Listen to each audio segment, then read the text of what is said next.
I've got to admit that this one right here, I struggled with it a bit. I had a different version of the script ready to go and then kind of balked at the last second, instead deciding to take it in this direction. So instead of a more tutorial-styled video, I'm just going to lay out my thoughts and feelings on World War III, the game, no, not the other one, and hopefully in this more raw and unfiltered version, you can pick out the information you need or have been waiting for. What's going on, everybody? Welcome back to the channel. My name is LtBuzzLitebeer, and one of the big reasons I decided on this format for today's video is that back in February, I posted this other World War III video that already kind of spelled out the mechanics of the game, a more nuts and bolts breakdown, if you will. And since nothing has really changed from then to now, I'll include that link in the video description, and I encourage you all to go check it out. But now, World War III has gone into open beta, and it's time to give it another look. I appreciate all the support you've been showing the channel. Hit that subscribe button for more FPS and tactical shooter coverage, and don't forget to ring the bell to receive all my future upload notifications.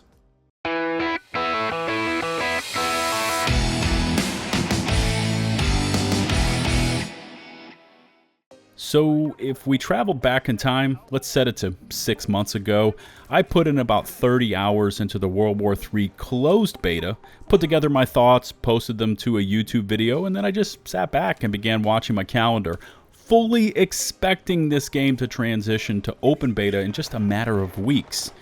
But then it turned to 1 month, 2 months, 3, 4, 5, 6 months with the game in pretty much just maintenance mode, which was a damn shame because we were coming off the disastrous Battlefield 2042 launch, and the tactical FPS crowd was just jonesing for a hit of anything that could hit them in the feels, and at that time I really felt this game could do that, and to a certain degree I still feel that way. But now we are deep into September. The Modern Warfare 2 beta just finished up and it was a success. Battlefield 2042 is trying to stage a revival, and we now finally get the announcement that World War III is going open beta. And I'm like, where the f were you guys 6 months ago when the market was barren? There was no competition, and World War III would have had a much easier time of making a great impression. But here we are. And this is the time they decided to launch, so what do we have to work with? Well, for anyone that has never played this game, as in you're just an absolutely fresh recruit, World War III is able to deliver a decent shooter experience. I don't want to say that the last 6 months have yielded absolutely nothing, as the team published a laundry list of improvements to the game, including animations and sound design, so if you're coming in now, consider yourself lucky you never had to live through those wacky broken sound effects and ear-splitting levels. What we have now is a solid game. It looks good, performs pretty well, and the customization system is still top-notch.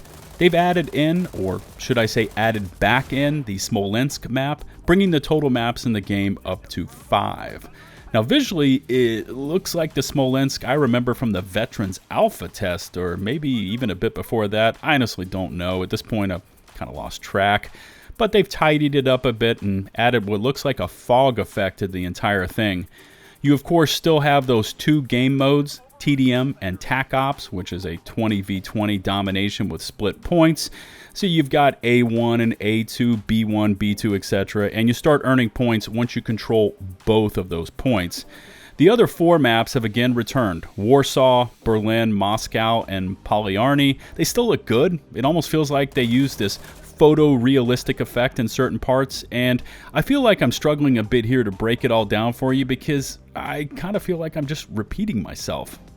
So we might as well kind of concentrate on what's changed, and it was that much anticipated and badly delayed transition from closed beta, where you had to pay, I think it was like $14.99 USD to get in. Anyways, it is the shift from paid closed beta over to free open beta.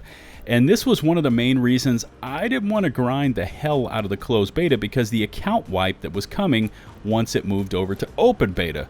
But now we're here. It is free to play on Steam, showing some decent numbers, around 6,500 for the 24-hour peak.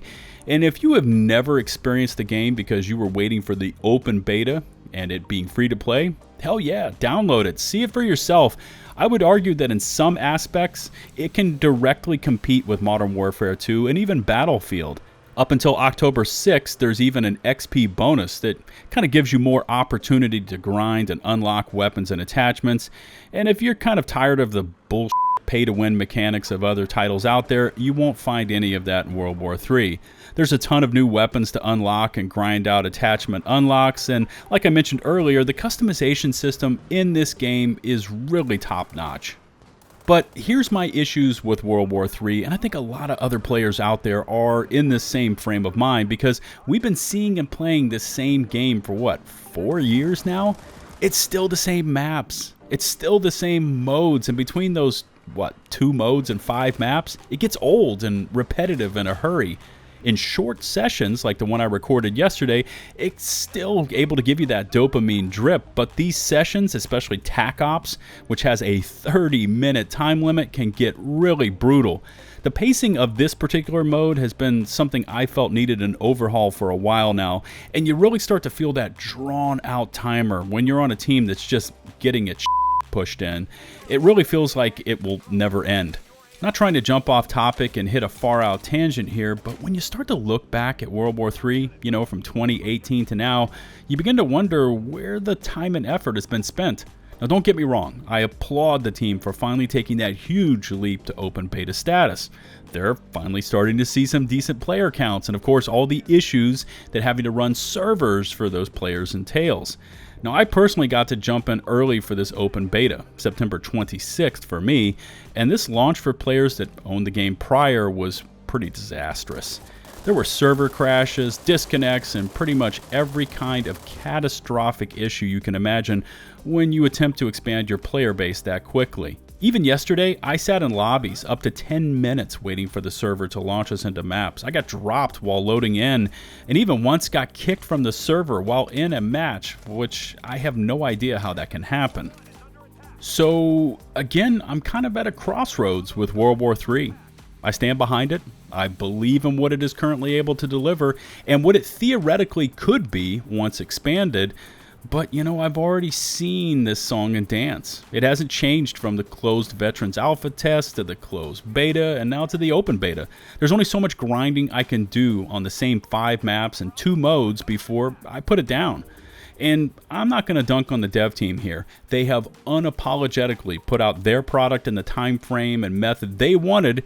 And for anyone new out there that hasn't tried this game out, I highly recommend you give it a go. I mean, it's absolutely free and devoid of most of the AAA studio BS.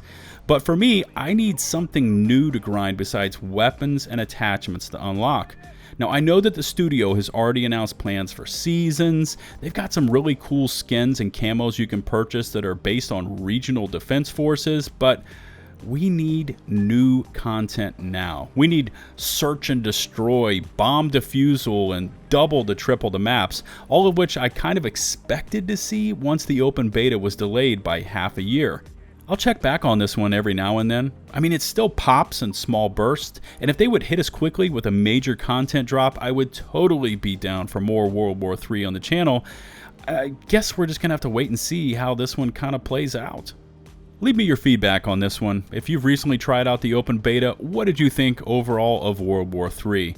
Remember to smash that big, beautiful sub button and ring the bell to receive all my future upload alerts. If you could take a few seconds more to rate and or share this video, it would be greatly appreciated. Remember, you can find and follow me on Twitch, Twitter, and over on my community Discord server. Links to all my socials can be found in the video description and pinned comments below. Until the next one, this is LtBuzzLitebeer, signing off.